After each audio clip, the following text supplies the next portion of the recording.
साथ स्वागत है आप सभी का द न्यूज पे। तो आपको बता दें, दिल्ली के मुख्यमंत्री अरविंद केजरीवाल को, या यूं कहिए कि केजरीवाल सरकार को सुप्रीम कोर्ट द्वारा आज फटकार लगाई गई, जहां पर एससी ने कहा कि विज्ञापन पर 1000 करोड़ खर्च करे लेकिन आरआरटीएस के लिए 2 महीनों में 415 करोड़ रुपए दे दे। वहीं एससी की फटकार के बाद बीजेपी ने भी अरविंद केजरीवाल को जमकर घेरा। बीजेपी के प्रदेश अध्यक्ष विजेंद्र सचदेवा द्वारा तो प्रेस कॉन्फ्रेंस भी की गई। वहीं बीजेपी के कई और नेताओं ने ट्वीट कर इस मामले पर अपनी प्रतिक्रिया जाहिर की। तो बीजेपी नेता मजिंदर सिंह सिरसा ने लिखा कि न्यायालय के आदेश के जवाब में दिल्ली सरकार ने 1073 करोड़ रुपए का खर्च दिखाते हुए 3 साल के लिए विज्ञापन खर्च का हलफनामा दायर किया है। केजरीवाल जी के फ्लॉप पर दिल्ली मॉडल को सुप्रीम कोर्ट से फटकार लगाई है। इसमें पहले दिल्ली सरकार ने सुप्रीम कोर्ट को बताया था कि उसके पास Delhi Meerut regional rapid transport system RRTS परियोजना के लिए कोई फंड नहीं है। अब राज्य न्यायालय द्वारा बताए गए कार्यक्रम के अनुसार संबंधित परियोजनाओं के लिए बजटीय प्रावधान करने पर सहमत हो गया है। यदि पिछले 3 वर्षों के विज्ञापन के लिए 1100 करोड़ रुपए का उपयोग किया जा सकता है तो निश्चित रूप से इंफ्रा परियोजनाओं में योगदान दिया जा सकता है। कट्टर बेईमान सीएम ने एक बार फिर नालायक साबित किया है, उन्होंने लिखा है ये चीज। वहीं बीजेपी नेता शहजाद पूनावाला ने लिखा कि दिल्ली सरकार और उसके प्रोपेगेंडा विज्ञापन अपना मॉडल को ऐसी की एक और फटकार। लिखा, जब विज्ञापन पर जोर देंगे व्यवस्था कमजोर होंगे, तो यही होता है। सुप्रीम कहा कि विज्ञापनों पर अगर 1100 करोड़ खर्च किए जा सकते हैं तो इंफ्रा प्रोजेक्ट्स में योगदान दिया जा सकता है। आरआरटीएस प्रोजेक्ट पर सुप्रीम कोर्ट ने दिल्ली सरकार से कहा कि सुप्रीम कोर्ट ने तब कहा या तो आप भुगतान करें या हम आपके विज्ञापन बजट को जब्त कर लेंगे। तो केजरीवाल केवल अपना शीश महल बनाने, शराब घोटाले के आरोपियों को बचाने, अपने विज्ञापन पर करदाताओं का पैसा बर्बाद करने के लिए इच्छुक है, लेकिन दिल्ली वासियों के लिए परिवहन या अन्य सुविधाओं में सुधार करने के लिए उत्सुक नहीं है। वहीं बीजेपी नेता परवेज साहिब सिंह द्वारा भी इस मामले को लेकर ट्वीट किया गया और उन्होंने इस मामले को लेकर सीएम अरविंद केजरीवाल पर निशाना साधते हुए लिखा कि अरविंद केजरीवाल ने पिछले 3 वर्षों में टैक्स पेयर के 1073 करोड़ विज्ञापनों पर खर्च कर दिए। इसीलिए सुप्रीम कोर्ट ने फटकार लगाते हुए कहा कि दिल्ली सरकार के पास इंफ्रास्ट्रक्चर के लिए पैसा नहीं है, मगर टैक्स पेयर के पैसे को खुद का चेहरा चमकाने के लिए खूब इस्तेमाल किया। वहीं आपको बता दें कि बीजेपी के नेता मनोज तिवारी ने भी कहा कि सुप्रीम कोर्ट में आज अरविंद केजरीवाल के चेहरे का नकाब उतर गया, जब माननीय सुप्रीम कोर्ट ने स्वयं कमेंट में ये कहा कि खुद स्वीकार कर रही हो कि 1100 करोड़ रुपए का अपना चेहरा चमकाने के लिए इस्तेमाल कर रहे हो, लेकिन इंफ्रास्ट्रक्चर के लिए तुम्हारे पास पैसे नहीं है। केजरीवाल, आप देख लो, आप कोर्ट में भी नंगे हो रहे हो और दिल्ली की जनता के सामने भी। तो ये आप देख सकते हैं किस तरीके की प्रतिक्रियाएं देखने के लिए मिल रही है। वही जैसा कि हमने आपको बताया कि रैपिड एक्स के लिए पैसा नहीं देने पर सुप्रीम कोर्ट ने दिल्ली सरकार को फटकार लगाई और 415 करोड़ रुपए तुरंत जमा करने का आदेश दिया। और इसी पर दिल्ली भाजपा के प्रदेश अध्यक्ष विजेंद्र सचदेवा ने प्रेस कॉन्फ्रेंस कर अरविंद केजरीवाल पर जमकर हमला बोला। उन्होंने ये कहा कि दिल्ली में प्रशासनिक व्यवस्था ध्वस्त हो गई है और इसीलिए सुप्रीम कोर्ट के आदेश देना पड़ रहा है। दिल्ली के लोगों के हित के लिए यह सरकार गंभीर नहीं है। प्रगति मैदान टनल के लिए भी दिल्ली सरकार ने पैसा नहीं दिया था।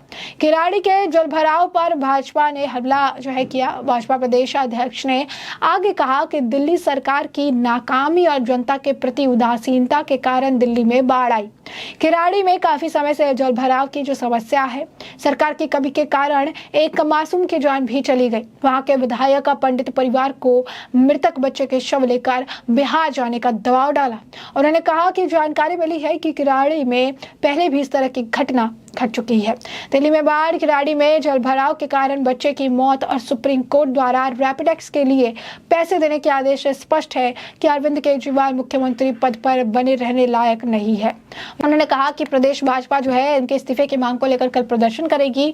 वही विधानसभा के नेता प्रतिपक्ष रामवीर सिंह भिधुरी ने कहा कि आम आदमी पार्टी की सरकार अपने प्रचार पर 3000 करोड़ रुपए खर्च कर रही है। मुख्यमंत्री आवास के नवीकरण में 169 करोड़ खर्च किए गए, लेकिन दिल्ली के विकास की योजनाओं पर अपने हिस्से का फंड यह सरकार नहीं दे रही है। दिल्ली सरकार द्वारा अपने हिस्से का पैसा नहीं देने पर भी प्रधानमंत्री नरेंद्र मोदी दिल्ली के लोगों के हित के सभी परियोजनाओं का काम पूरा करा रहे हैं। तो ये उनके द्वारा से कहा गया। बता दें आपको कि सुप्रीम कोर्ट ने आज जो है केजरीवाल सरकार को 2 महीने के समय सीमा के भीतर रीजनल रैपिड ट्रांजिट सिस्टम यानी RRTS के लिए 415 करोड़ रुपए देने का आदेश दिया है। जस्टिस SK कौल और जस्टिस सुधांशु धूलिया की पीठ ने कड़े लहजे में कहा कि केजरीवाल के नेतृत्व वाली आम आदमी पार्टी की सरकार ने पिछले 3 वर्षों में विज्ञापनों पर 1100 करोड़ रुपए खर्च कर सकती है। इसका मतलब हुआ कि सरकार के पास फंड की कमी नहीं है, तो आप बुनियादी ढांचा परियोजनाओं के फलीभूत होने के पहले पैसा दे ही सकते हैं।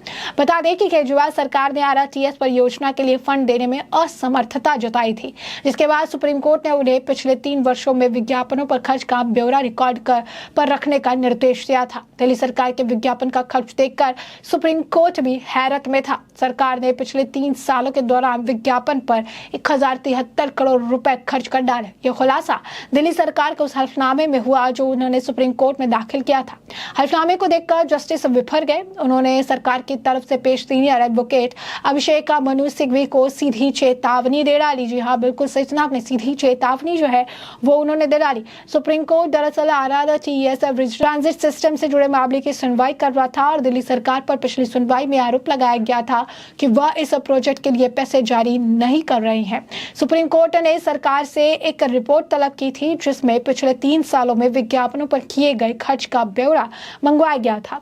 आज यह रिपोर्ट सुप्रीम कोर्ट में पेश की गई तो डबल बेंच बिफर गई। जस्टिस संजय कौल ने एडवोकेट अभिषेक मनु सिंघवी को धमकाते हुए कहा कि RRTS प्रोजेक्ट के लिए पैसे जारी नहीं किए तो हम आपके विज्ञापन का बजट सीज करने का आदेश भी जारी कर सकते हैं।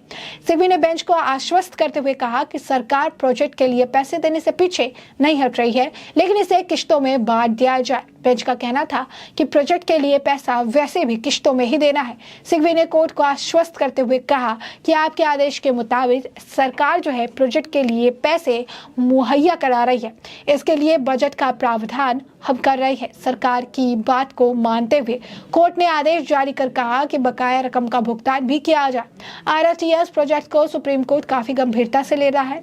पिछली सुनवाई पर उन्होंने साफ किया था कि पर्यावरण के मामले में वो समझौता नहीं करने जा रहे हैं। इस मामले में लगातार जो है वो सख्ती दिखा रही है, लगातार अपनी तरफ से सारी चीजें सेट करने का प्रयास कर रही हैं। तो सुप्रीम कोर्ट ने आज उन्हें फटकार लगाई और साफ तौर पर कहा कि विज्ञापन पर इतने पैसे खर्च कर सकते हैं लेकिन इंफ्रास्ट्रक्चर के लिए देने के लिए पैसे नहीं है। ऐसी बात जो है आप कहते रहते हैं, अब जो पैसे हैं उसे तुरंत जारी किया जाए। जो भी परियोजना है, जो योजना से जुड़ी बात हो रही है, उस योजना के फलीभूत करने के लिए आपके पास काफी पैसे हैं। अगर कुछ अंतराल में आप 1100 करोड़ रुपए सिर्फ खर्च कर रहे हैं, वो भी अपने विज्ञापन के लिए, तो ऐसे में हमने आपको जो पूरा मामला है ये बड़े विस्तार से बताया कि पूरा मामला क्या है, किस तरीके से सुप्रीम कोर्ट द्वारा अरविंद केजरीवाल जी को फटकार लगाई गई और इस फटकार के बाद बीजेपी नेताओं की क्या कुछ प्रतिक्रिया आई है और क्या कुछ प्रेस कॉन्फ्रेंस में बीजेपी प्रदेश अध्यक्ष विजेंद्र सचदेवा द्वारा कहा गया है। और ऐसे में अब इस पूरे मामले पर आपकी भी जो राय हो हमें कमेंट सेक्शन में कमेंट करके जरूर साझा करिएगा।